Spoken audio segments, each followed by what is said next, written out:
Balaca şəhər oldu. Sən yaxşı yol saxlamadı oldu. Sağ ol yola saldın. Haydi sağ ol. Sən sağ ol Məhəbbət, bizi yola saldı. Biz getməliyik. Sən get Məhəbbət. Efendim mən getmirəm Dubaya. Yox Məhəbbət, mən səni Dubaya çox aparmışam. Qoy bir də belə şairə aparım, yaxşı? Şairi? Hə, şair bir dənə söz de. Sən gedə bilmədin Dubaya. Qaldı getməyin növbəti aya. Şu, gel ana gedək. Sağ olaş şairlə, sağ olaş.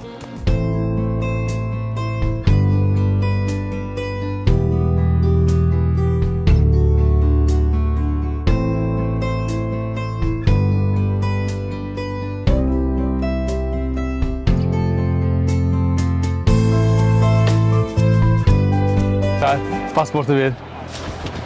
Gidək keçək.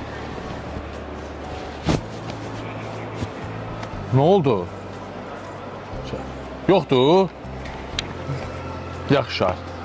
Sən də qaldın. Getdim mən şair, sağ ol.